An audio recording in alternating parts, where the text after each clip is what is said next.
Hello friends, welcome to the concept YouTube channel. मेरा नाम है विशाल चौहान और यूपीएससी सीएससी प्रीलिम्स के लिए मॉडर्न इंडियन हिस्ट्री की हमने जो सीरीज शुरू करी है उसमें आज हम पढ़ने जा रहे हैं freedom struggle in the princely states. So आज हमें समझना है कि जो प्रिंसली स्टेट्स यानी प्रोविंसेस के अलावा जितने भी नेटिव इंडियंस के कंट्रोल में जो रीजन था वहां पर किस तरह से फ्रीडम स्ट्रगल ने मनूवर किया या डेवलप हुआ, किस तरह फ्रीडम स्ट्रगल। ऑलराइट, लेकिन आज के टॉपिक पर बढ़ने से पहले हमेशा की तरह मैं स्टूडेंट्स को बताना चाहूंगा, प्रीवियस सेशंस नहीं देखे हैं सो मेक श्योर कवर करें। एंशिएंट मिडिवल, मॉडर्न और कल्चर की प्री से रिलेटेड सीरीज कॉन्सेप्ट चैनल पर जाएंगे, अलग अलग प्लेलिस्ट मिल जाएंगी। Thoroughly each and every session के साथ जुड़े। उसके अलावा उन सभी सेशंस के पीडीएफ आपको कहां से मिलेंगे? मेरे Telegram channel Chauhan sir history. सभी स्पेशल क्लासेस के लिंक्स आपको वहां से मिलेंगे और अगर आपका कोई डाउट रहता है तो आप मुझे डीएम कर सकते हैं इंस्टाग्राम पर, इसी नाम से आपको मैं मिल जाऊंगा। उसके अलावा यूपीएससी सीएससी के लिए थॉरली अगर आप प्रिपेयर करना चाहते हैं तो अनअकैडमी लेकर आया आपके लिए subscription plan plus and iconic, जिसमें daily live classes, highly structured courses, live test और क्विजेज, अनलिमिटेड एक्सेस आपको मिलते हैं प्लस प्लान में। लेकिन प्लस से ऑलवेज बेटर रहता है आइकॉनिक प्लान्स, क्योंकि आइकॉनिक प्लान्स में आपको personal guidance, test analysis, expert guidelines, study material, study planner, ये एडिशनल फीचर्स मिलते हैं। उसके अलावा रिपोर्ट एंड विन बहुत बेहतरीन इनिशिएटिव अनअकैडमी का। अगर कभी भी आपको ऐसा लगता है कि मेरी किसी भी वीडियो में कोई इनअप्रोप्रिएट कंटेंट है तो आप रिपोर्ट कर सकते हैं, फॉर्म को फिल करके डिस्क्रिप्शन में आपको फॉर्म मिल जाएगा। उसके अलावा सेव ऑन कॉम्बो ऑफर, एक नया लिमिटेड ऑफर अनअकैडमी लेकर आया, 8 से 14 जुलाई तक रहेगा, जिसमें आपको कॉम्बो ऑफर यानी जीएस प्लस ऑप्शनल या आइकॉनिक जीएस प्लस ऑप्शनल पर 25 प्लस 10% एडिशनल आपको लिमिटेड ऑफर मिल रहा है। And these are the discounted prices for 1 year 49,680, for 2 years 71,798 and for 3 years 87,264। These are the limited offer discount prices. Make sure कि आप subscribe करें and use the code Chauhan sir history, क्योंकि अगर आप 1 साल या उससे ऊपर का प्लान लेते हैं तो आपको study material as well as test series साथ में मिलती है। Alright, so that is Unacademy's promise. अगर आप 2 साल का प्लान सब्सक्राइब करते हैं तो अगर आपका 2 साल के अंदर अंदर यूपीएससी सीएससी क्रैक नहीं होता है तो 1 साल का सब्सक्रिप्शन अनअकैडमी की तरफ से आपको और मिलेगा। ठीक है, प्लस उसमें आपको स्टडी मटेरियल भी मिल रहा है, प्लस उसमें आपको टेस्ट सीरीज भी मिल रही है। अनअकैडमी का प्रॉमिस तो मिल ही रहा है, जीएस प्लस ऑप्शनल के कोर्सेज तो आपको मिलेंगे ही, और अगर आप एक साथ पेमेंट नहीं कर सकते हैं तो लोन की सुविधा भी अवेलेबल है। राइट, और अगर आप 1 साल का प्लान सब्सक्राइब करते हैं तो it will be valid to mains till mains 2023 और 2 साल का 1 साल का मेंस 2022 तक और 2 साल का मेंस 2023 तक वैलिड रहेगा। और अगर आपका तब तक नहीं निकलता यूपीएससी सीएससी तो 1 साल की सब्सक्रिप्शन आपको और मिलती है। राइट, और ये टेस्ट सीरीज है 80 test series, 80 test per year, 50 prelims, 30 mains. अगर आप 1 साल का प्लान सब्सक्राइब करते हैं या उससे ऊपर का प्लान सब्सक्राइब करते हैं तो आपको स्टडी मटेरियल एंड ये टेस्ट सीरीज साथ में मिलती है, जिसकी वर्थ है 30,000 रुपीज। उसके अलावा Unacademy mega combat subscription test 11 जुलाई को 11 AM पर होने वाला है, हिंदी और इंग्लिश दोनों में अवेलेबल है। एनरोल करने के लिए कोड यूज कीजिएगा Chauhan sir history. Top rankers को ये सब गिफ्ट्स जो हैं वो मिलने वाले हैं। राइट, उसके अलावा फिनिक्स रिवीजन बैचेस, 1 साल के बैचेस, 2 साल के बैचेस, एनसीईआरटी बैचेस शुरू हो रहे हैं। मेक श्योर कि आप सब्सक्राइब करें और जुड़े इन बैचेस के साथ। और लोन फॉर यूपीएससी, जैसे कि मैंने आपको बताया था, अगर आप एक साथ पेमेंट नहीं करना चाहते हैं या नहीं कर सकते हैं तो अनअकैडमी लेकर आए आपके लिए लोन फॉर यूपीएससी, जिसमें कोई प्रोसेसिंग फीस नहीं, कोई हिडन चार्ज नहीं, कोई इंटरेस्ट रेट नहीं रहेगा, बहुत मिनिमल पेपर वर्क, 2 घंटे के अंदर अप्रूवल और बहुत फ्लेक्सिबल टेन्योर रहेगा। आप मतलब पेमेंट बहुत आसानी से कर सकेंगे। इस वीडियो के नीचे आपको डिस्क्रिप्शन बॉक्स में प्रोसीजर मिल जाएगा, प्रोसीजर को एक्सेस करने के लिए लिंक मिल जाएगा। सो लोन का प्रोसीजर एक बार चेकआउट जरूर कीजिएगा। उसके अलावा 20 बुक्स का सेट तो आपको मिलता ही है, हिंदी और इंग्लिश दोनों में अवेलेबल है। अगर आप 1 साल का सब्सक्रिप्शन लेते हैं या उससे ऊपर का सब्सक्रिप्शन अगर आप लेते हैं तो आपको स्टडी मटेरियल साथ में मिलता है। उसके अलावा अनरेवल यूपीएससी बहुत बेहतरीन इनिशिएटिव है अनअकैडमी का। राइट, 3 वीडियोस पर डे रहेंगी यूपीएससी सीएससी प्रीलिम्स को क्रैक करने के लिए, जिसमें 10 क्वेश्चंस पर वीडियो होंगे, 5 बिगनर लेवल के, 5 एडवांस लेवल के। ठीक है, available in Hindi and bilingual. Make sure कि आप सब्सक्राइब करें, लिंक डिस्क्रिप्शन में मिल जाएगा। उसके अलावा फ्री टेस्ट सीरीज भी अवेलेबल है। Path finder, rise, world affair unlock करने के लिए कोड यूज कीजिएगा चौहान सर हिस्ट्री। और हर संडे स्कॉलरशिप टेस्ट तो होता ही, आप लोग जानते हैं, 11 बजे अनअकैडमी कॉम्बैट, हिंदी और इंग्लिश दोनों में अवेलेबल है। एंड्रॉइड टेस्ट पे आप दे सकेंगे, 60 मिनट में 60 क्वेश्चन करना है। एनरोल करने के लिए कोड यूज कीजिएगा चौहान सर हिस्ट्री। ऑलराइट, सो शुरू करते हैं आज का हमारा सेशन। आज हमें देखना है freedom struggle in princely states. So अभी तक फ्रीडम स्ट्रगल हमने देखा कि किस तरह एक्शन और रिएक्शन की थ्योरी पर हम काम कर रहे हैं। ठीक है, ब्रिटिशर्स की पॉलिटिकल, सोशल और इकोनॉमिक एक्टिविटीज से जो socio political economical changes India में आए, बदले में Indian ruling class, Indian peasantry, Indian tribal और इंडियन इंटेलिजेंशिया का क्या रिएक्शन रहा हमने समझा। इंडियन इंटेलिजेंशिया के रिएक्शन में हमने समझा social religious reform movements, then regional political associations and then Indian national movement. Indian national movement में हमने moderate phase, extremist phase, revolutionary extremism, Gandhian era. उसके बाद 1920s और 1930s की पॉलिटिकल एक्टिविटीज देखी। लेकिन रूलिंग क्लास के रिएक्शन में 1857 के बाद हमने और कोई फर्दर चेंज नहीं देखा। क्यों? क्योंकि मैंने आपको बताया था in the queen's declaration of 1858 it was declared कि जो रूलिंग क्लास है उसको अब जोड़ा जाएगा ब्रिटिश राज के साथ, राइट। ब्रिटिश राज ने ये बात क्लियर करी कि और बचे हुए इंडियन स्टेट्स को अनेक्स नहीं किया जाएगा और उनको जो है वो प्रोविंशियल मतलब उनके रीजन की, उनकी स्टेट की जो है वो ऑटोनॉमी उनको दी जाएगी और वो अपने इंटरनल अफेयर जो है वो अपनी मतलब सिक्योरिटी के साथ हैंडल कर सकते हैं एज लॉन्ग एज वो एक ब्रिटिश रेजिडेंट को अपने राज्य में जगह दें। जिससे हुआ क्या, क्लियरली ब्रिटिशर्स उनके इंटरनल मैटर्स में दखल अंदाजी कर रहे हैं, लेकिन स्टिल एक सर्टेन लेवल ऑफ एटॉनमिटी जो है वो कुछ बड़े राज्यों के पास तो काफी हद तक एटॉनमी मौजूद थी अपने स्टेट्स की, ठीक है। लेकिन जैसे जैसे Indian national movement moderate phase से एक्सट्रीमिस्ट फेज से गांधीयन एरा तक मूव करता है, 1920s में आकर, मैंने आपको बोला 1917 के बाद 1917 से 1927 के बीच में हमने पॉलिटिकल मैच्योरिटी आती हुई देखी इंडियन नेशनल मूवमेंट में। तो उस पॉलिटिकल मैच्योरिटी का हिस्सा जो है वो ये प्रिंसली स्टेट्स भी थे। सो दैट मीन्स हमें अब धीरे धीरे प्रिंसली स्टेट्स में भी इंडियन नेशनल मूवमेंट की तरफ जागृति आती हुई नजर आती है। और आज हमें यही समझना है कि जो पूरा फ्रीडम स्ट्रगल है उसमें इन प्रिंसली स्टेट्स ने क्या रोल अदा किया, ठीक है। ब्रीफली समझेंगे, बाकी हम बाकी सेशंस के साथ तो पॉइंट्स जोड़ते चले ही जाएंगे, ठीक है। इसलिए मैं बार बार बोलता हूं कि एक पूरी सीरीज है, इन सभी सेशंस के साथ थॉरली जुड़े, तभी आपको ज्यादा से ज्यादा फायदा होगा। So let us start. पहला स्टेटमेंट देखिएगा, The British had established full control over the whole of India by mid 19th century. So मैंने आपको बताया था 1857 की रिवोल्ट के बाद या 1857 की रिवोल्ट होने से पहले ही इनफैक्ट डॉक्ट्रिन ऑफ लैप्स के चलते चलते जितना भी बॉर्डर था, बड़ी जितनी भी शक्तियां थी, ठीक है, चाहे वो मराठा हो, मैसूर हो, बंगाल हो, अवध हो, ठीक है, पंजाब हो, उसके अलावा सिंध, मुल्तान और क्या बोलते हैं मालवा, गुजरात, राजपूताना, इन सबको अंग्रेजों ने वॉर या डिप्लोमेसी के नाम से, डिप्लोमेसी के माध्यम से अपने कंट्रोल में कर लिया। तो वॉर्स के रूप में हमने Anglo Maratha, Anglo Mysore, Anglo Sikh देखी है, ठीक है। डिप्लोमेसी के नाम पे हमने रिंग फेंस की, मतलब रिंग फेंस की पॉलिसी देखी, पॉलिसी ऑफ सबऑर्डिनेट आइसोलेशन, ठीक है, policy of subsidiary alliance, then policy of doctrine of lapse, ये सब डिप्लोमेसी के माध्यम से इंडियन प्रिंसली स्टेट्स को अपने कंट्रोल में ले आए। तो इट इज सेफ टू से कि 1857 की रिवॉल्ट हुई उससे पहले पहले मेजॉरिटी ऑफ इंडिया पर मैक्सिमम जितना भी इंपॉर्टेंट, मतलब समझ रहे, सोशियो पॉलिटिकल इंपॉर्टेंस वाला जो रीजन है वहां पर ब्रिटिशर्स ने कंट्रोल कर लिया था। मतलब इंडियन सबकॉन्टिनेंट को आप कह सकते हैं कि वर्चुअली उनके कंट्रोल में था। उसके बाद रिवॉल्ट हुई, फिर उसके बाद जब ब्रिटिश राज आया तो उन्होंने तो पूरे इंडियन सबकॉन्टिनेंट को अपने कंट्रोल में लिया। लेकिन इन प्रिंसली स्टेट्स के पास रीजनल ऑटोनॉमी थी, बट स्टिल वो थे तो ब्रिटिश राज के हिस्सा ही, right. But there were some territory called princely states which were under the rule of Indian rulers. Indian rulers के पास ऑटोनॉमी थी, लेकिन जैसे फॉरेन अफेयर्स, युद्ध किससे करना है, युद्ध किससे नहीं करना है, ये सारी चीजें ब्रिटिश राज क्या बोलते हैं डिसाइड करता था, राइट। सो दैट मीन्स उनके पास रीजनल ऑटोनॉमी तो है अपने प्रोविंस की, लेकिन वो इंटरनेशनल अफेयर्स में पार्टिसिपेट नहीं कर सकते without intervention of Britishers. So that means पूरी तरह से वो लोग आजाद नहीं है, ऐसा नहीं कह सकते कि वो एक अलग राष्ट्र है, वो ब्रिटिश राज, यानी कि उन्होंने सोवरेनिटी जो है वो किसकी मानी हुई है, ब्रिटिश क्राउन के अंडर है वो, right. However, these territories were also under the British control through a British resident. British resident बैठता था हर एक प्रेसिडेंसी में, नॉट प्रेसिडेंसी बट हर एक प्रिंसली स्टेट में एक ब्रिटिश रेजिडेंट बैठता था, right. There were about 600 princely states in India at that time. 600 princely states, and this is a map of princely state. मैं आपको कुछ princely state region by region दिखा देता हूँ, ठीक है। तो ऊपर से देखेंगे आप, कश्मीर है और ये कश्मीर के आसपास की आपको चित्राल, स्वात, उसके अलावा पंजाब पूरा नजर आ रहा है, right.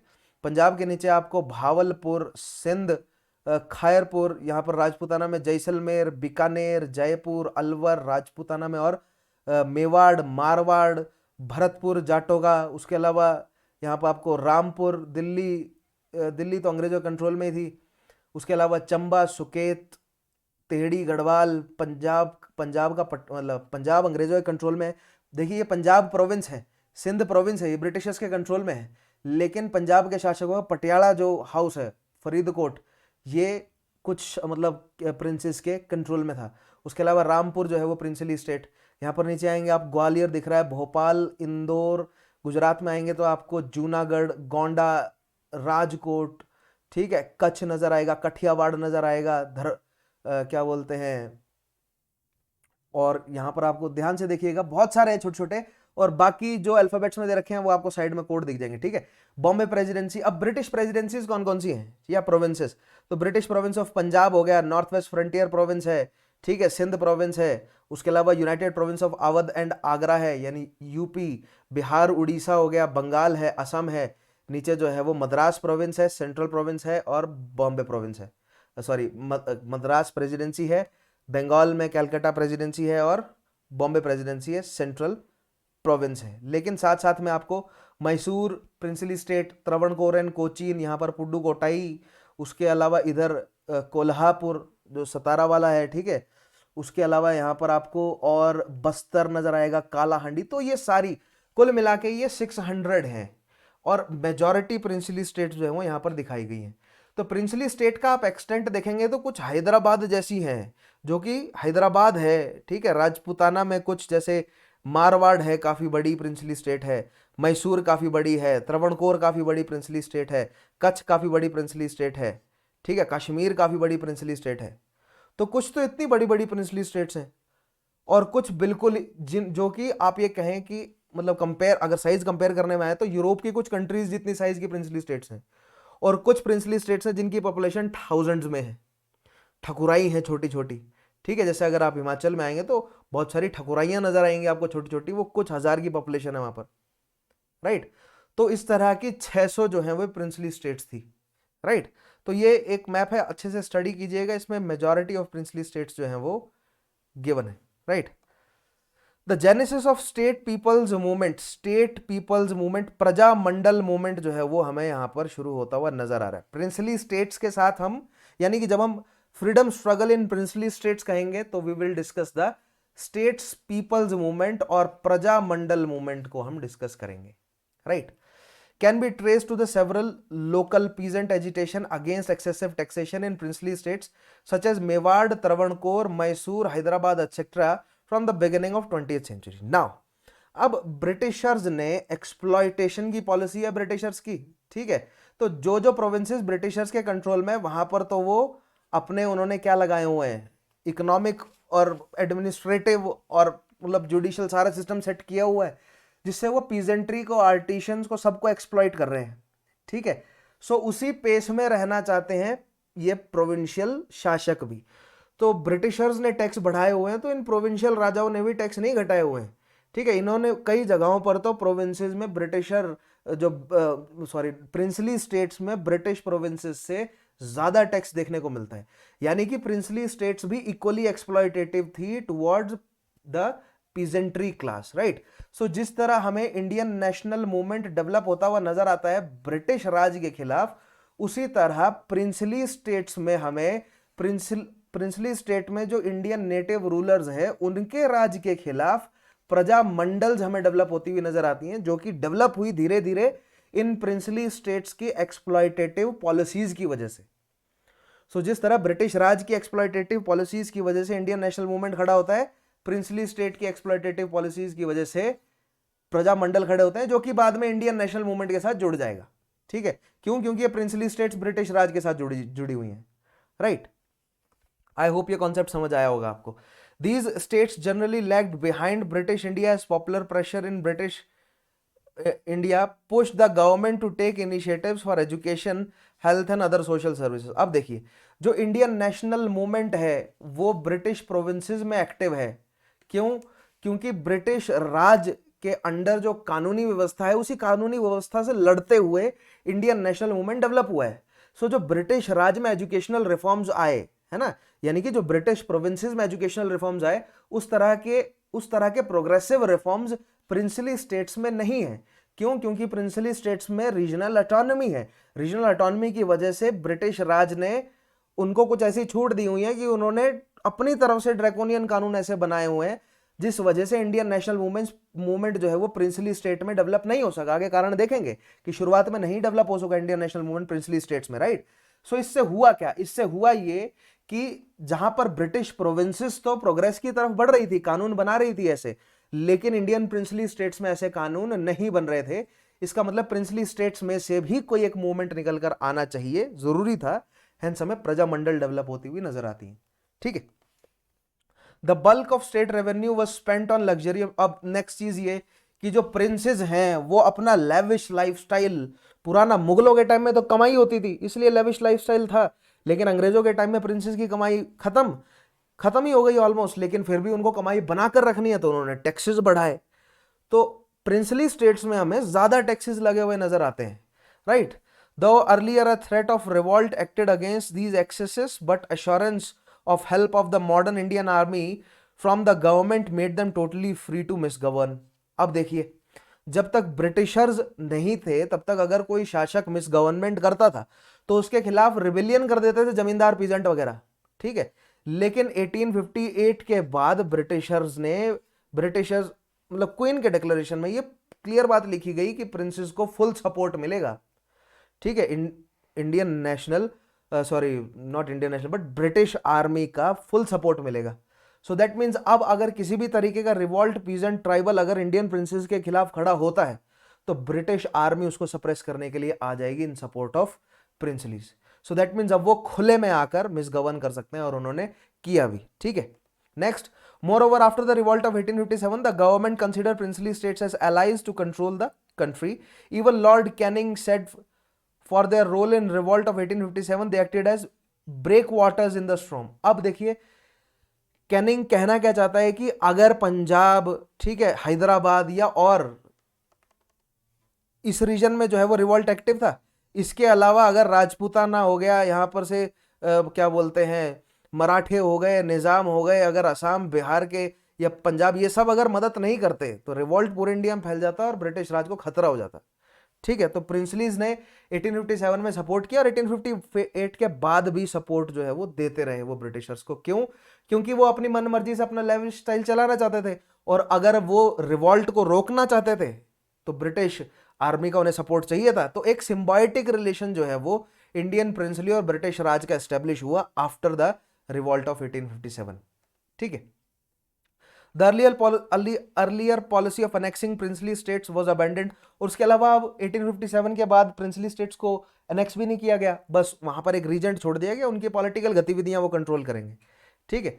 Since princely states were protected from popular revolt so they became extremely hostile to national movement. अब ब्रिटिश राज का पूरा सपोर्ट, सो दैट मीन्स अब British Raj Indian national movement को स्ट्रांग नहीं होने देना चाहता पूरे इंडिया में। तो ब्रिटिश प्रोविंसेस में तो वो इंडियन नेशनल मूवमेंट को जैसे ना तैसे कंट्रोल कर लेंगे, लेकिन प्रिंसली स्टेट्स में इंडियन नेशनल मूवमेंट स्ट्रांग ना हो, इसलिए उन्होंने प्रिंसेस को इस तरह की मतलब मिलिट्री सपोर्ट का वायदा किया कि अगर आपके खिलाफ कोई भी रिवोल्ट होता है तो हम आपके सपोर्ट में खड़े हैं। तो इंडियन नेशनल मूवमेंट को भी प्रिंसेस के खिलाफ रिवोल्ट की तरह देखा जाना शुरू किया गया, या प्रिंसेस ने इंडियन नेशनल मूवमेंट को अपने खिलाफ रिवोल्ट की तरह देखना शुरू किया। क्यों?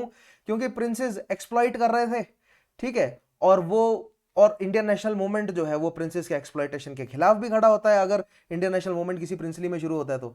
सो दैट मींस अब किसी प्रिंसली में इंडियन नेशनल मूवमेंट शुरू होना मुश्किल इसीलिए है क्योंकि पहली बात तो कानूनी तरीके से लड़ा नहीं जा सकता प्रिंसली के खिलाफ। क्यों? क्योंकि वहां पर ब्रिटिश कानून नहीं लागू है और इंडियन नेशनल मूवमेंट शुरू में डिजाइन ही कॉन्स्टिट्यूशनल मेथड्स के अराउंड था, इसलिए प्रिंसली में इंडियन नेशनल मूवमेंट सेटअप हो ही नहीं सका, ठीक है। ग्रेजुअली सेट हुआ, शुरुआत में नहीं हुआ, ठीक है। I hope you got that. Though there were exceptions like Baroda and Mysore states which promoted the nation movement and political and administrative changes। बहुत इंपॉर्टेंट है, बड़ौदा के राजा और मैसूर के राजा, इन दोनों ने जो है वो इंडियन नेशनल मूवमेंट को बढ़ चढ़कर सपोर्ट किया। जमीनें इंडियन नेशनल मूवमेंट को अपने राज्य में एस्टेब्लिश होने के लिए जमीनें प्रोवाइड करी, नेशनल स्कूल्स वगैरह खुलवाने में फुल इन्होंने मदद करी, ठीक है। अब बदले में अंग्रेजों ने क्या किया? बदले में अंग्रेजों ने गांधी जी के आने के बाद 1920s में जब पॉलिटिकल मैच्योरिटी आने लगी इंडियन नेशनल मूवमेंट में, तो बदले में अंग्रेजों ने इंडियन प्रिंसलीज को अपने साइड जोड़ने के लिए क्या किया? उन्हें बनाया chamber of princess was created in 1920, जिसको नरेंद्र मंडल कहा गया, which enabled princes to meet and discuss under British guidance the matter of common interest। तो ऊपर ऊपर से देखने को क्या लग रहा था ये कि प्रिंसेस मिलकर जो है वो कॉमन इंटरेस्ट की भलाई के लिए काम करेंगे, ठीक है, socio religious, not socio religious sorry, but socio political reform की तरफ काम करेंगे। बट असल में ये था क्या, असल में ये ब्रिटिशर्स का मूव था ताकि इंडियन नेशनल मूवमेंट कहां पर एक्टिव ना हो सके। इंडियन नेशनल मूवमेंट में जो मेच्योरिटी आ रही है वो प्रिंसली स्टेट्स में ना एंटर कर जाए, ठीक है। इसको चेक करने के लिए क्या था, chamber of princess.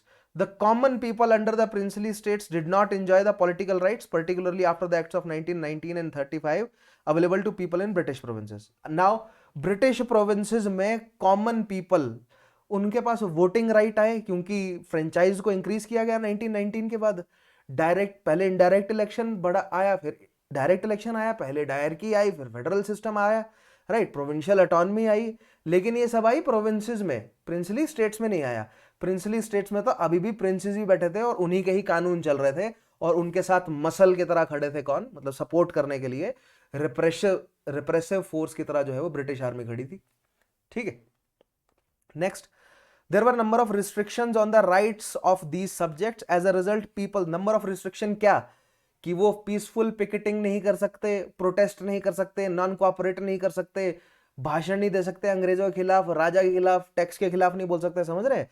So that means aggressive protest तो वो करेंगे ही नहीं, है ना, कर ही नहीं सकता। अग्रेसिव प्रोटेस्ट के खिलाफ तो आर्मी आ जाएगी, लेकिन अगर वो नॉन अग्रेसिव या अगर वो नॉन वायलेंट किसी तरह का प्रोटेस्ट भी कर रहे हैं तो उसके खिलाफ भी एक्शन लिया जा सकता है। प्रिंसलीज में मतलब एक्शन तो प्रोविंसेस में भी लिया जाता है, लेकिन प्रिंसलीज में ज्यादा बड़े लेवल पर एक्शन लिया जाएगा क्योंकि प्रोविंसेस में प्रोटेक्ट करने के लिए कोर्ट्स, ट्राइब्यूनल, जुडिशरी सिस्टम है, लेजिस्लेशन है जहां पर भारतीय बैठे हैं और सपोर्ट देंगे, ठीक है, मतलब इंडियन लीडर्स बैठे हैं वहां पर। प्रोविंसेस में ऐसा माहौल नहीं था, प्रोविंसेस में राजा और उसकी कोर्ट काम कर रही है, ठीक है।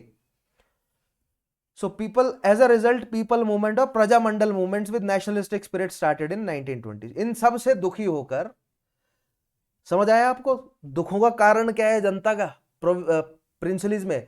तो जनता ने दुखी होकर, एंड नॉट जस्ट जनता, कई जमींदार जो, क्योंकि देखिए बहुत सारे जमींदार डिस्पोजेस किए गए और अंग्रेजों के जो चेले बन के रहे उनको जो है वो सपोर्ट मिला, ऐसे राजाओं को, ऐसे रॉयल फैमिलीज को सपोर्ट मिला जो अंग्रेजों के चेले बन के रहे। बहुत सारी रॉयल फैमिलीज डिस्पोजेस भी हुई, तो ऐसी रॉयल फैमिलीज जिनको फायदा नहीं हो रहा था ब्रिटिश पॉलिसीज की वजह से, या ना, एंड उसके अलावा वो वेस्टर्न तर्ज पर एजुकेट हुए, राइट, लिबर्टी, फ्रेटर्निटी, इक्वालिटी के आइडियाज उनको समझ आए और अब वो इंडियन नेशनल मूवमेंट की तरफ एंटर भी करना चाहते थे। तो कुछ हमें प्रिंसेस भी एंटर करते हुए नजर आते हैं प्रजामंडल में, और आम लीडर्स तो निकल के आते ही हैं, पीजेंट लीडर्स, लेबर लीडर्स जो है वो हमें प्रिंसलीज में से निकलते हुए आते हैं, जो कि अब नेशनैलिटी की स्पिरिट उनके अंदर है और वो अब इंडियन नेशनल मूवमेंट में एंटर कराना चाहते हैं प्रिंसेस को। हेंस प्रजामंडल जो है वो 1920s में एस्टेब्लिश होनी शुरू होती है प्रिंसली स्टेट्स में। आई होप फंडा समझ आया होगा, ठीक है। थोड़ा जल्दी जल्दी मुझे इसलिए समझाना पड़ रहा है क्योंकि 45 मिनट्स के सेशन रहेंगे अब, तो बेयर विद मी, जुड़े रहिए मेरे साथ, मैं सारा कॉन्सेप्ट आपको समझाने की 45 मिनट में कोशिश करूंगा, एक पूरा टॉपिक एक्सप्लेन करने की, ठीक है। In the princely states, after the non cooperation and Khilafat movement that raise the political consciousness of the masses.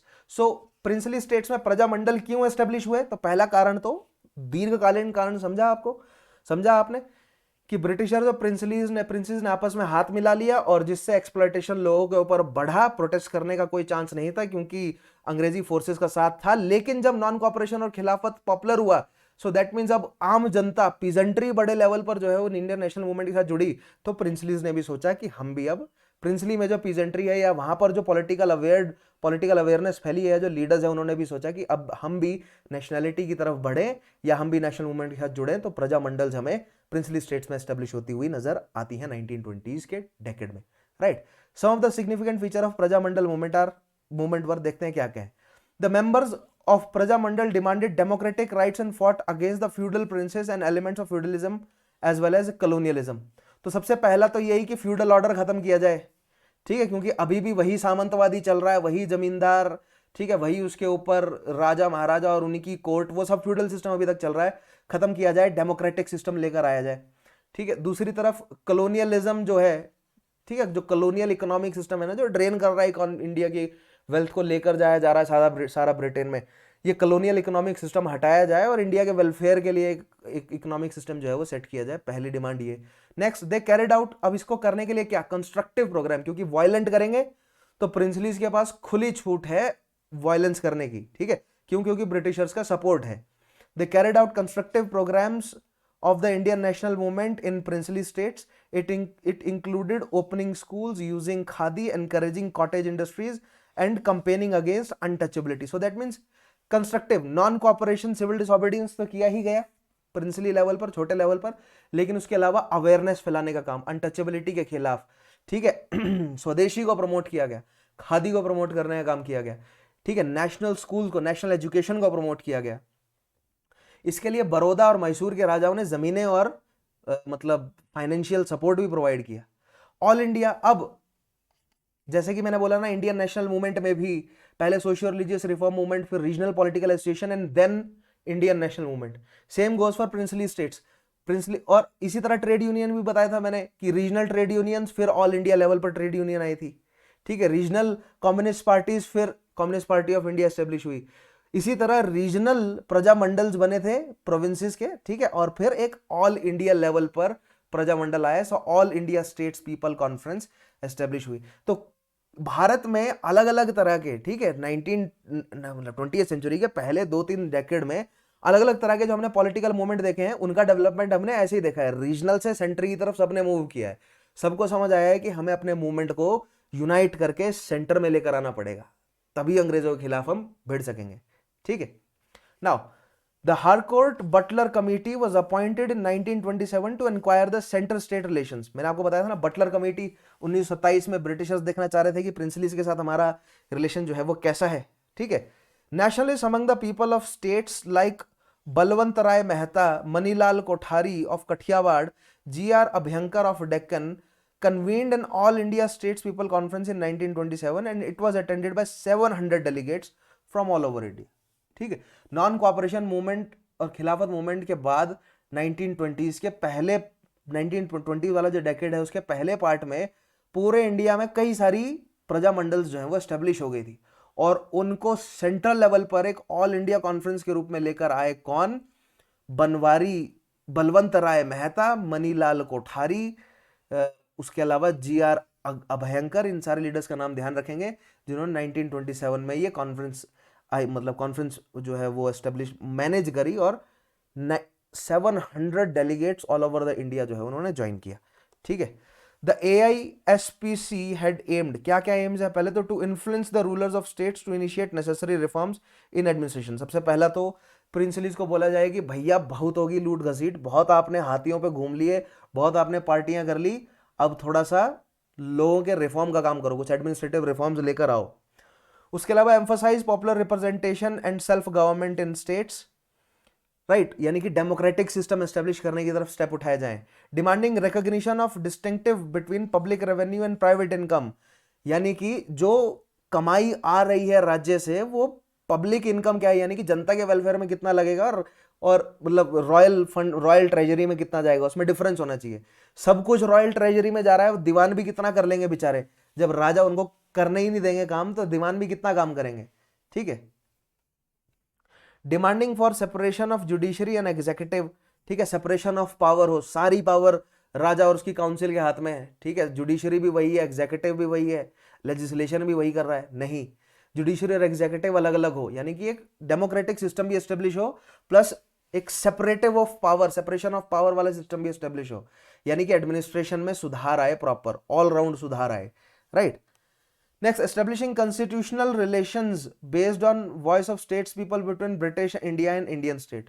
Indian states, Indian princeries और British India के बीच में constitutional relations बने, ना कि ये जो, यानी कि जनता का रिलेशन बने ब्रिटिश राज के साथ, ना कि प्रिंसेस का। एक प्रिंसली की जनता रिप्रेजेंट कर रही है उस प्रिंसली को, ना कि उस प्रिंसली का प्रिंस। समझ रहे हैं आप डिफरेंस इन दो स्टेटमेंट्स में? Since 1927, AISPC became a permanent political organization. The struggle by, so ये AISPC attended the round table conferences on behalf of the Janata of princely states, right, ध्यान रखेंगे आप। The struggle by masses from different states got organized and at national level and got aligned to the national movement. समझ रहे हैं आप? Regional बन गया central level का, और फिर इंडियन नेशनल मूवमेंट से वो जुड़ गए, क्योंकि जब मैंने आपको बताया अगर अंग्रेज जैसे दैत्य को भगाना है तो सबको जुड़ना पड़ेगा।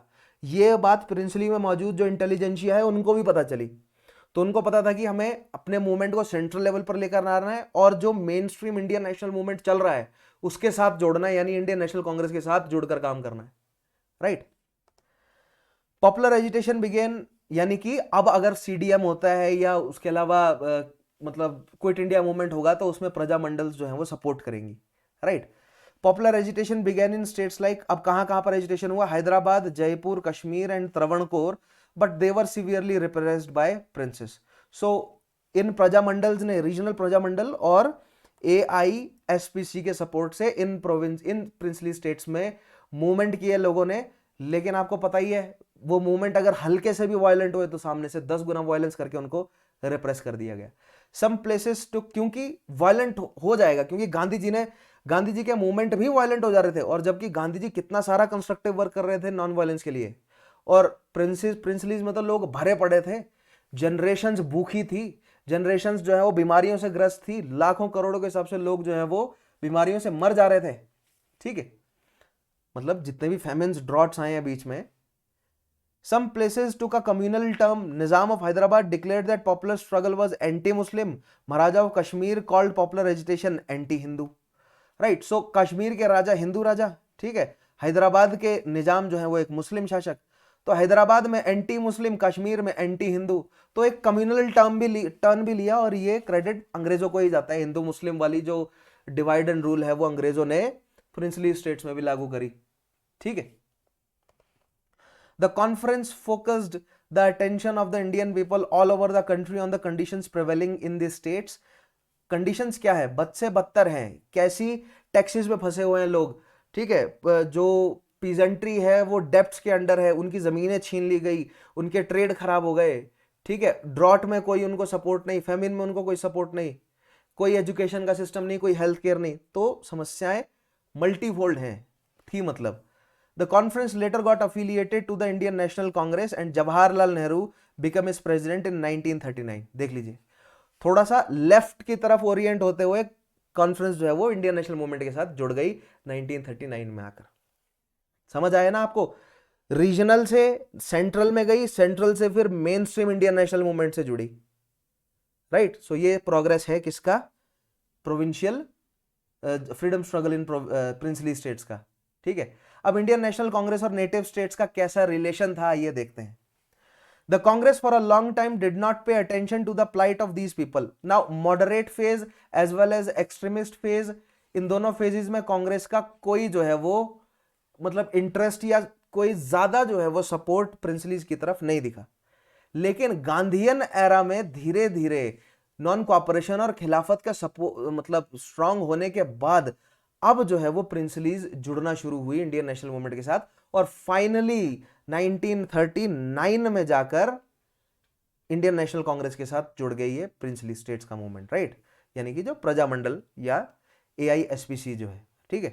Congress did not so as there was not enough awareness about colonialism, and Congress did not want to divide the national movement by fighting princes also. Next चीज, अब कांग्रेस जो है वो कॉन्स्टिट्यूशनल मेथड्स पर काम किया था कांग्रेस ने, दैट मींस एजुकेटेड लोगों को पहले वो अपने साथ जोड़ रहे थे, तो प्रिंसली स्टेट्स में जाने का मतलब बनता ही नहीं है, क्योंकि मेजॉरिटी पॉपुलेशन वहां पर वेस्टर्न तर्ज पर एजुकेटेड है ही नहीं, पहली चीज, क्योंकि वेस्टर्न तर्ज पर एजुकेशन ब्रिटिश प्रोविंसेस में ही सबसे पहले इंट्रोड्यूस हुई। सेकेंड पॉइंट, अगर वो ब्रिटिश प्रिंसलीज इंडियन नेटिव प्रिंसेस के खिलाफ हो जाते हैं, वो अगर वो प्रिंसलीज में जाकर, इन प्रिंसली स्टेट्स में जाकर इंडियन नेशनल मूवमेंट को स्ट्रांग करने लगते हैं जनता को, क्योंकि वो किसके खिलाफ करेंगे मूवमेंट, ऑपरेस कौन कर रहा है वहां पर, राजा ही तो कर रहा है ना, ठीक है। तो वो राजाओं को अपने साथ जोड़ने की कोशिश कर रहे हैं। देखिए, आप 10,000 लोगों को मोटिवेट करें, ठीक है, और 10,000 लोगों के ऊपर बैठा है एक राजा, या उस एक राजा को मोटिवेट करें, तो एक राजा को मोटिवेट करना और अपने साथ जोड़ना आसान है, जबकि 10,000 लोगों को जोड़ना जो है वो मुश्किल है, उसमें ज्यादा समय लगेगा। तो शुरुआती कांग्रेस के लीडर्स ने क्या सोचा कि वो एलिट्स को अपने साथ जोड़े, आम जनता अपने साथ जुड़ती चली जाएगी, ठीक है। इसलिए उन पर इल्जाम भी लगा कि वो एलिट्स की पार्टी है, लेकिन अंग्रेजों ने इन राजाओं को अपने साथ इतना क्लोज रखा हुआ था कि वो अलग कर ही नहीं पा रहे थे, मतलब इंडियन नेशनल कांग्रेस जीत नहीं पा रहे थे राजाओं का दिल। तो बदले में इन प्रिंसलीज में से ही मूवमेंट शुरू हो गया ऑटोमेटिकली, ठीक है। But Congress change its position as the people of princely states became assertive about their political right. ठीक है, प्रिंसलीज में से ही पॉलिटिकल मूवमेंट्स उठने लगी, तो कांग्रेस भी अब जुड़ने लगा कि हाँ ये लोग खुद से ही अवेयर हो गए, हमें अवेयर करने की जरूरत ही नहीं पड़ी इनको, right. It took keen interest in the freedom movement in princely states in 1920s, especially after the formation of AISPC in 1927. evolution of Congress relationship with princely states over time, देखते हैं क्या कैसा एवोल्यूशन हुआ। Congress at its 1920 session at Nagpur called upon the Indian princes to bring about responsible government in their state। सबसे पहले तो Nagpur session में पहली बार इंडियन नेशनल मूवमेंट में से शाउट आउट आया, किसके लिए? इंडियन प्रिंसली स्टेट्स के लिए, कि भैया अपने राज्यों में एक रिस्पॉन्सिबल गवर्नमेंट, यार हमें तो ब्रिटिशर्स के साथ लड़ना पड़ रहा है, आपके पास तो ऑटोनॉमी है, आप तो एक रिस्पॉन्सिबल गवर्नमेंट खुद से एस्टेब्लिश करो, हमें तो उनसे रिस्पॉन्सिबल गवर्नमेंट मांगनी पड़ रही है ब्रिटिश प्रोविंसेस में, ठीक है, आपके पास ऑटोनॉमी है, आप तो एस्टेब्लिश करो responsible government, right. But it did not allow the people of states to launch any political activity under name of the Congress, ठीक है। लेकिन कांग्रेस ने ये जो है वो कवच बनाकर रखा अपने अराउंड कि हम किसी तरह का मूवमेंट जो है वो नहीं चलाएंगे प्रिंसली स्टेट्स में। क्यों? क्योंकि वो प्रिंसेस को जोड़े रखना चाहते थे अपने साथ, राइट, क्योंकि ब्रिटिशर्स भी अपनी तरफ खींच रहे थे ना प्रिंसेस को। The Indian national Congress didn't actively launch a movement in native states as the political conditions in the states as well as awareness of the masses were different from that in province. Political conditions क्या? क्योंकि princess के पास ज्यादा शक्ति थी, वो operation ज्यादा करते, पहली बात तो, ठीक है, तो वायलेंट हो जाता, और जो प्रिंसली स्टेट के लोग हैं वो वेस्टर्न तर्ज पर एजुकेटेड भी नहीं थे, तो फ्रेटर्निटी, इक्वालिटी, ये सब आइडियाज उनको समझाने के लिए कंस्ट्रक्टिव वर्क बहुत ज्यादा करना था। और उस कंस्ट्रक्टिव वर्क को करने अगर जाता है, मतलब अगर जो इंडियन नेशनल मूवमेंट उस कंस्ट्रक्टिव वर्क को करने के लिए एनर्जी अगर डाइवर्ट करती, तो जो मेन स्ट्रीम मूवमेंट चल रहा है वहां से एनर्जीज उनकी हट जाती, तो मतलब प्रोडक्टिव नहीं था उनके लिए वो वैसा करना, ठीक है। Gandhi was also of the same view as was against launching satyagraha there. The Madras session of Congress in 1927 supported the demands of AISPC. Now AISPC 1927 में एस्टेब्लिश हुई और कांग्रेस के मद्रास सेशन ने भी उनकी डिमांड्स को माना, ठीक है। तो कांग्रेस खुद से अपनी एनर्जीज को डाइवर्ट नहीं करना चाहता था प्रिंसलीज में, ठीक है। क्यों? क्योंकि उनका अपना ब्रिटिश प्रोविंस में चल रहा है, इंडियन नेशनल मूवमेंट कमजोर हो जाएगा, क्योंकि ब्रिटिशर्स उनको अलाउ कर रहे हैं ब्रिटिश प्रोविंसेस में इंडियन नेशनल मूवमेंट चलाए रखना। अगर वो प्रिंसलीज में भी ब्रिटिश इंडियन नेशनल मूवमेंट चलाने की कोशिश करेंगे तो ब्रिटिश प्रोविंसेस में वो हैम्पर होना शुरू हो जाएगा। समझ रहे हैं आप? तो एक बैलेंस, शक्ति का खेल है ये, उस शक्ति को बैलेंस करने की कोशिश की जा रही है, किसके द्वारा? कांग्रेस के लीडर्स द्वारा। In 1929 at Lahore Congress, Pandit Nehru stated that the people of states can not live apart from the rest of India, right. So 1929 में तो पूर्ण स्वराज की बात की गई ना, तो यहां पर जेएल नेहरू ने क्लियर कर दिया कि अब इंडियन स्टेट्स को जुड़ना ही पड़ेगा इंडियन नेशनल मूवमेंट से, हम अलग नहीं रह सकते, पूरा इंडियन सबकॉन्टिनेंट एक साथ लड़ेगा अंग्रेजों के साथ, right. In 1935 Congress decided that Congress committees can be formed in states. बहुत इंपॉर्टेंट पॉइंट। 1935 एक side government of India act आता है, प्रोविंशियल इलेक्शंस में जाना है नहीं जाना स्ट्रेटेजिक डिबेट चल रही है, और दूसरी साइड प्रोविंशियल में तो प्रोविंसेस में तो हम पार्टिसिपेट करेंगे और गवर्नमेंट बना लेंगे। प्रिंसली स्टेट्स का क्या? तो प्रिंसली स्टेट्स में भी कंस्ट्रक्टिव वर्क करना है, क्योंकि प्रोविंसेस में भी जो प्रोविंसेस है वहां पर हम इलेक्शंस लड़ेंगे, सरकारें बनाएंगे और अपनी मतलब पोजीशन का इस्तेमाल करके कंस्ट्रक्टिव वर्क करेंगे और अगला आने वाला इंडियन नेशनल मूवमेंट हम डिजाइन करेंगे। सो अब की बार हमें इंडियन प्रिंसलीज को भी जोड़ना है, तो यानी कि जो प्रिंसली स्टेट्स है वहां पर भी कमेटी बनाई जाए ताकि पैरेलल काम चले, प्रोविंसेस और प्रिंसलीज दोनों में कंस्ट्रक्टिव वर्क पैरेलल चले, ताकि जो नेक्स्ट मूवमेंट आने वाला है उसमें सभी लोग एक साथ अंग्रेजों के खिलाफ खड़े हो जाएं। That was quit India movement, ठीक है। इसलिए 1935 Congress decide that Congress committees can be formed in the states but they would remain away from direct action. अभी वो सामने आकर जो है वो मतलब पिकेटिंग करना शुरू नहीं करेंगी जब तक कि मतलब माहौल नहीं क्रिएट हो जाता ना, मतलब इनफ कंस्ट्रक्टिव वर्क नहीं हो जाता, right. Next, in 1936 at Lucknow session Congress declared officially that people of the princely states have the rights to self determination and other democratic civil and political rights as the rest of India. 1936 Lucknow session में बोल दिया गया कि अब जो princely states है उनके पास right है कि वो क्या कर सकते हैं, अपना मतलब डेमोक्रेटिक लाइंस पर वो भी अपनी मतलब कमिटीज बनाएं और ऑर्गेनाइजेशंस क्रिएट करें, और वहां पर भी लेजिस्लेटिव सिस्टम हो, सब कुछ राजाओं और उनके काउंसिल के हाथ में क्यों हो, right. However Congress held that people of state themselves should carry on struggle for liberty. Congress actively part नहीं, मतलब समझ रहे, वर्किंग प्रिंसली लेवल पर कमिटीज एस्टेब्लिश हुई, लेकिन वहां के लोग अपने लिए काम करें, एक दूरी भी बनाकर रख रहे हैं, ठीक है। तो एक अपनी सेफ साइड भी खेल रहा है कांग्रेस। क्यों? क्योंकि उनको प्रोविंसेस में ब्रिटिशर्स के गुड ग्रेसेस में ही रहना है, क्योंकि अगर कोई प्रोग्रेसिव कानून अगर किसी भी प्रोविंस में उनको पास कराना है तो ऊपर गवर्नर जनरल से हाँ तो भरवानी पड़ेगी, फिर ऊपर वायसरॉय से भी तो एसेंट चाहिए ना, तभी मिलेगा। सो दैट मीन्स गुड ग्रेसेस में भी रहना बहुत जरूरी है कांग्रेस के लीडर्स को, राइट। तो मैंने बोला ना percentage success, it's all about percentage success, कितने स्टेप्स उठाए जाएं ताकि ज्यादा से ज्यादा बेनिफिट निकले, ठीक है, और कितने स्टेप्स को अवॉइड किया जाए ताकि कोई मतलब रिपरकशंस ना हो, कोई बैड कंसीक्वेंसेस ना क्रिएट हो, राइट। अब हरिपुर सेशन आता है 1938 का, Congress declared princely states to be integral part of India. 1938 तक आते आते सरकार बना ली, स्ट्रांग हो गए। अब 1938 में डिक्लेयर कर दिया कि प्रिंसली स्टेट्स इंडिया का हिस्सा है, अलग नहीं है, ठीक है। तो अगर आजाद होने जा रहे हैं तो हम प्रिंसली स्टेट्स अलग नहीं बनेंगी, इंडिया के इंडियन यूनियन का हिस्सा रहेंगी प्रिंसली स्टेट्स, ठीक है, अलग देश नहीं बना सकता कोई। In this session demand of Purna Swaraj was extended to the states beside the rest of India. बहुत important, 1929 and then 1938 Purna Swaraj के लिए बहुत इंपॉर्टेंट है। 1929 में पूर्ण स्वराज इंडियन नेशनल कांग्रेस ने अपना मोटो डिक्लेयर किया था। 1938 में डिक्लेयर किया गया कि प्रिंसली स्टेट्स का भी पूर्ण स्वराज है अल्टीमेट मोटो, और प्रिंसली स्टेट्स की एआईएसपीसी ने माना भी ये बात, right. However, the Congress reaffirmed that the movement in states should be launched under the name of Congress. अब यहां पर 1938 में आकर पहली बार कांग्रेस ने कहा कि स्टेट्स में भी, प्रिंसली स्टेट्स में भी मूवमेंट कांग्रेस के अंडर रहेगा। बहुत इंपॉर्टेंट फैक्ट्स हैं ये, सवाल बनते हैं इन फैक्ट्स पर, प्री के लिए और मेंस के लिए, दोनों के लिए बहुत इंपॉर्टेंट है। इन 1939 the Congress passed a resolution at Tripuri announcing the policy of committee removal of restraint of itself towards states. अब यहां पर 1939 में घोषित किया गया कि जो कांग्रेस की पॉलिसी है कि वो स्टेट में काम नहीं करेगी, उसको पूरी तरह रिमूव करती है, और एआईएसपीसी अब कांग्रेस का ही हिस्सा बन गई, ठीक है। The quit India movement launched by Congress in 1942 was extended to princely states too. क्यों?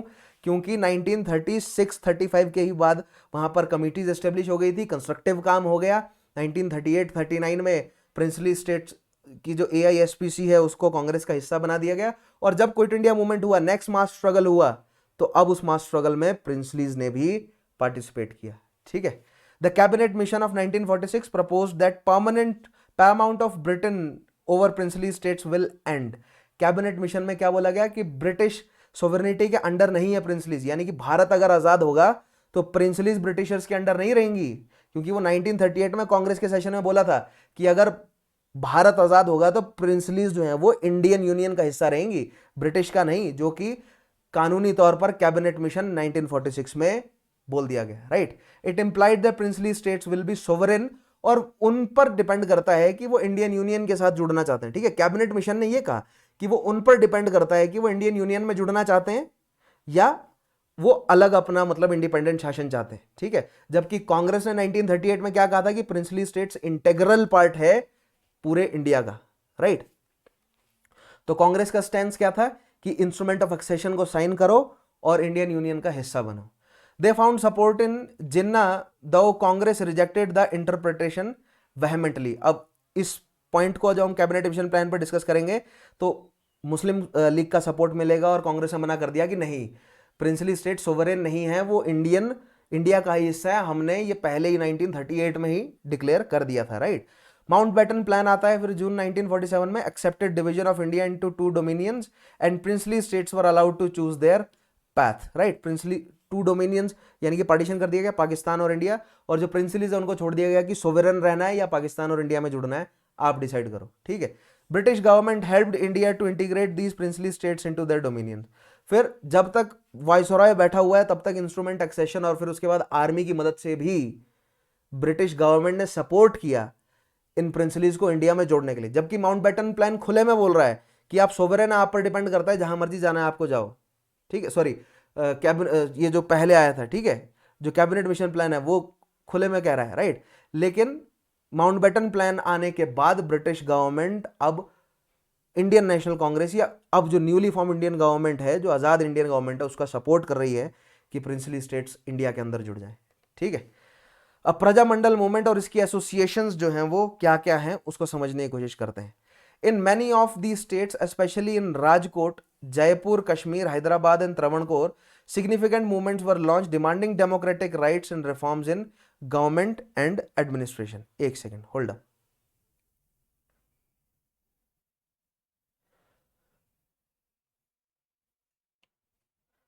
राइट, सो प्रजामंडल मूवमेंट्स देखते हैं. अभी तक हमने समझा कि प्रजामंडल मूवमेंट क्या है और उनका धीरे धीरे डेवलपमेंट क्या है. अब हम एक अलग मतलब क्या बोलता है परसेप्शन से प्रजामंडल मूवमेंट को समझने की कोशिश करते हैं. ठीक है, पहला पॉइंट देखिएगा क्या है. In many of the states specially Rajkot, Jaipur, Kashmir, Hyderabad, Travancore, जहां पर लोगों पर ज्यादा अत्याचार हो रहा था वहां पर प्रजामंडल मूवमेंट ज्यादा अच्छे से डेवलप हुई. या दूसरी तरफ से कहा जाए जहां पर पॉलिटिकल अवेयरनेस जल्दी फैल गई. ठीक है, significant movements were launched demanding democratic rights and reforms in government and administration.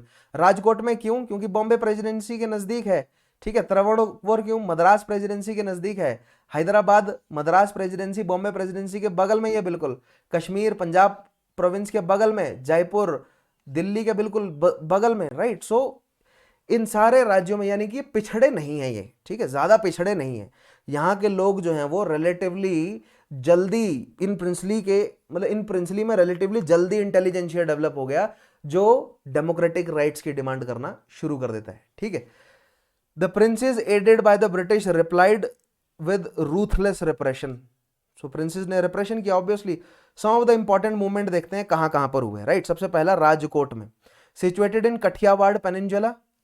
ठीक है, was ruled by Lakhaji Raj till 1930. अब लखाजी राज ने प्रोडक्टिव काम किए.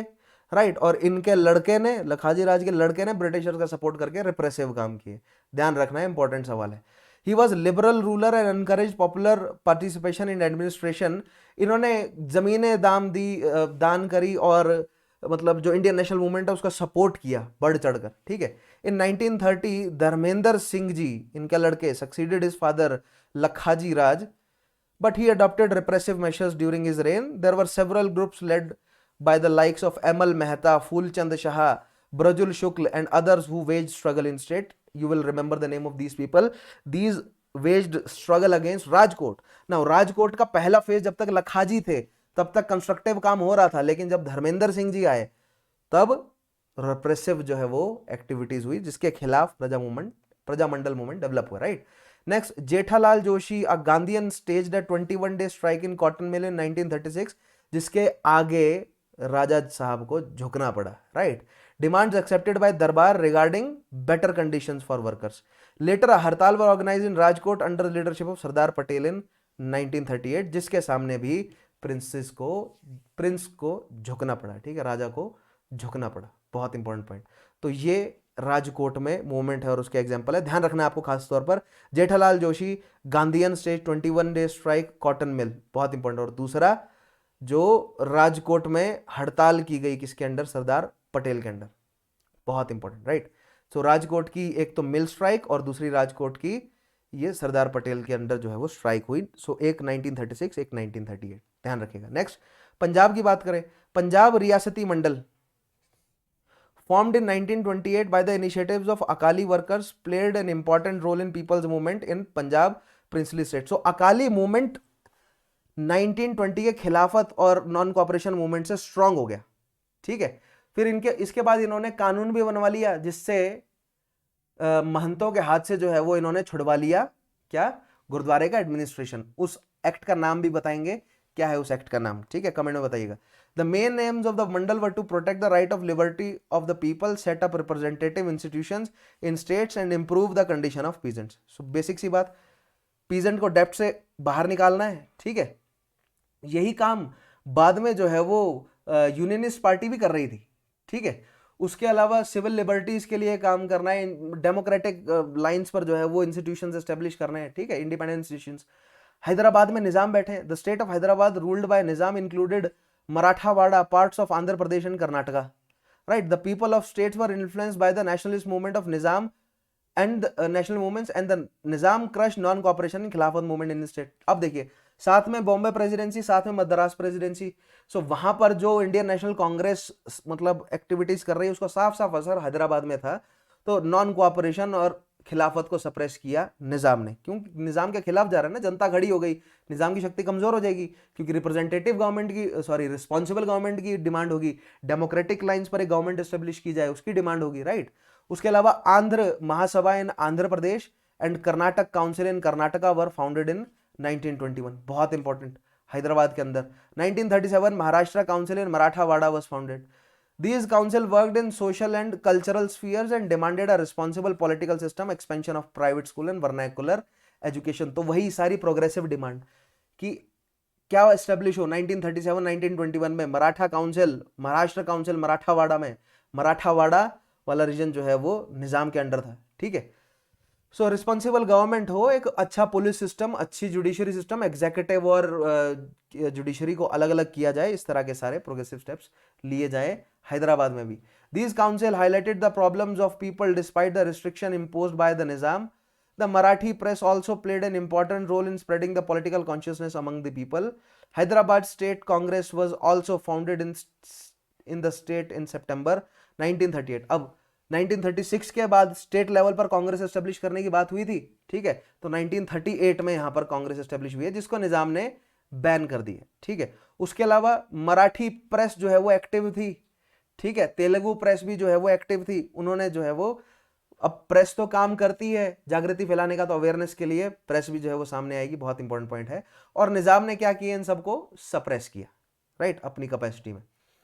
When the Quit India movement was launched by the Indian National Congress in 1942, the Hyderabad state itself was a part of the movement. The people demanded responsible government under the Nizam and the integration of state of Hyderabad with independent India। देखिए, अब निजाम जो है वो बहुत strong थे, ठीक है, इसीलिए जो वहां पर जो प्रजामंडल या वहां पर जो स्टेट की कांग्रेस एस्टेब्लिश हुई, क्योंकि स्टेट की कांग्रेस एक्टिवली पार्टिसिपेट कर रही है क्विट इंडिया में अब, ठीक है, और स्टेट की कांग्रेस जो है और जो इंडियन नेशनल कांग्रेस है वो, मतलब कहने का मतलब कि इंडियन नेशनल कांग्रेस ही रिप्रेजेंट कर रही है अब पॉपुलर मूवमेंट को निजाम की है हैदराबाद स्टेट में, लेकिन वो डिमांड कर रहे हैं कि निजाम के अंडर ही एक रिस्पॉन्सिबल गवर्नमेंट एस्टेब्लिश हो, ठीक है, लेकिन इंडिपेंडेंट इंडिया का हिस्सा आपको बनना पड़ेगा, जो कि निजाम ने माना नहीं, जो कि बाद में फिर हथियारों के जोर पर मनवाया गया, ठीक है, फोर्स का इस्तेमाल करके इंडियन गवर्नमेंट द्वारा। People faced the attacks of Razakar. Razakar कौन है, private militia supporting the Nizam, so Nizam की खुद की private army Razakar, and excessive repression of Nizam in their struggle. Significance देखते हैं प्रजामंडल का क्या रहा, राइट, प्रजामंडल मूवमेंट अब आगे देखेंगे, फिर इंडियन इंडिपेंडेंस के बाद के मतलब ये रजाकर्स ने क्या किया और किस तरह हैदराबाद वाज मतलब not accepting the to sign on the instrument of accession, फिर फाइनली वो इंडियन यूनियन का हिस्सा कैसे बने, वो सारे पॉइंट्स हम आगे समझेंगे, राइट। सिग्निफिकेंस देखते हैं, Prajamandal movement exposed feudal character. सबसे पहला तो प्रजामंडल मूवमेंट ने जो फ्यूडल कैरेक्टर चला आ रहा है वो बताया कि नहीं, डेमोक्रेटिक सिस्टम आना चाहिए, फ्यूडल सिस्टम फेलियर है। It strengthen the national movement को स्ट्रेंथन किया, क्यों, क्योंकि अब बहुत बड़ा हिस्सा ना, आप ये मान के चलिए कि काफी बड़ा हिस्सा 50% से ज्यादा हिस्सा आप मान सकते हैं कि प्रिंसलीज में था, और वो किस में जुड़ा, इंडियन नेशनल मूवमेंट के साथ, right. In the British India as it was clear that all people wanted freedom from feudal kings and colonial masters. So वो राजाओं से भी आजादी चाहती थी, आम जनता राजाओं से भी आजादी चाहती थी और अंग्रेजों से भी। वो डेमोक्रेटिक सिस्टम, क्योंकि उनको समझाया गया कि डेमोक्रेटिक राइट्स क्या है, डेमोक्रेसी क्या है, जनता की सरकार क्या होती है, उनको जब समझ आया तो उनको बढ़िया लगा, बिल्कुल सही चीज है, होनी चाहिए। तो प्रिंसलीज में जो जनता है उन्होंने भी अब एक रिस्पॉन्सिबल गवर्नमेंट की डिमांड उठानी शुरू कर दी। It also made national leaders to know desire of people of the princely states, ठीक है। Congress and other nationalistic started working in these states to strengthen the local grassroots movement, right? So 1936 के बाद ही Congress establish हो गई थी, लेकिन 1927 से ही AISPC का सपोर्ट कांग्रेस कर रही थी। इनफैक्ट 1920 में ही कांग्रेस ने डिक्लेयर कर दिया था कि प्रिंसलीज का कुछ करना पड़ेगा, बगैर प्रिंसलीज के जुड़े इंडिया का कुछ नहीं हो सकता, ऐसा 1929 में कहा गया। और फिर 1938 में इंटेग्रल पार्ट तो बता ही दिया गया 1938-39 में, मतलब AISPC या प्रिंसली स्टेट्स को जो है वो कांग्रेस के साथ जोड़ दिया गया, और क्विट इंडिया मूवमेंट में हमें दिखा कि पूरा इंडिया अंग्रेजों के खिलाफ था, इसीलिए क्विट इंडिया मूवमेंट इतना ज्यादा इफेक्टिव था, ठीक है। Further it expose the deficiency of Gandhian strategy of satyagraha. ठीक है, अब नेक्स्ट चीज कि जो सत्याग्रह की गांधी जी की स्ट्रेटेजी है वो डेफिशिएंट है। क्यों? क्योंकि वो स्टेट को नहीं जोड़ रही अपने साथ, और प्रिंसलीज को अपने साथ जोड़ना बहुत जरूरी है, राइट। उसके लिए प्रजामंडल मूवमेंट्स आगे आई। Satyagraha worked well in British India as civil liberties were allowed there, but princely states did not provide civil liberties to people, so people cannot protest peacefully, right? सत्याग्रह का मतलब क्या है कि हम चुपचाप पीसफुली जो है वो प्रोटेस्ट कर सकते हैं, प्रिंसलीज में नहीं कर सकते थे। ठीक है, रजाकार आएंगे और पीटेंगे आपको अगर आप प्रोटेस्ट करोगे तो, राइट। सो गांधी जी के पीसफुल प्रोटेस्ट जो है वहां पर काम नहीं कर सकते, वहां पर हमें अलग तरीके का मूवमेंट जो है वो लेकर आना पड़ेगा, राइट, जो कि प्रजामंडल के मूवमेंट में डेवलप, प्रजामंडल मूवमेंट के रूप में डेवलप हुआ भी। ठीक है, this provided space for adoption of violent method by communist parties. इसीलिए कम्युनिस्ट पार्टीज लेबर्स और पीजेंट्स को ऑर्गेनाइज करने में कामयाब रही इन प्रिंसली स्टेट्स में। क्यों? क्योंकि वायलेंस का जवाब वायलेंस से देना ज्यादा इफेक्टिव दिखा उनको प्रिंसली स्टेट्स में, क्योंकि गांधी जी की non violent ideology princely states में काम नहीं कर सकती थी। क्यों? क्योंकि that required certain civil liberties जो कि प्रिंसली स्टेट्स में नहीं थी, right. Violent fight between communists and Razakars of Nizam of Hyderabad is too well known, right? यहां पर आज हमारा ये टॉपिक जो है वो खत्म होता है। थोड़ा सा मैंने रश किया, थोड़ा सा मैंने आपको जल्दी से समझाया टॉपिक है, बट आई होप आपको समझ आया होगा। ठीक है, स्पेशल क्लासेस में जब हम जाएंगे तो वहां पर हम फर्दर डिस्कस कर लेंगे। 10% का डिस्काउंट अगर आप चाहते हो तो डेफिनेटली मेरा कोड यूज कीजिएगा, that is Chauhan sir history. Video को लाइक करें, शेयर करें, चैनल सब्सक्राइब नहीं किया तो चैनल को सब्सक्राइब जरूर कीजिएगा। उसके अलावा ऑफर्स चल रहे हैं, बहुत जरूरी हैं वो ऑफर्स, आप देखें और डेफिनेटली सब्सक्राइब करें। ठीक है, सो मिलता हूं आपसे अगले वीडियो में, तब तक के लिए अपना ध्यान रखिए। Take care, have a nice day.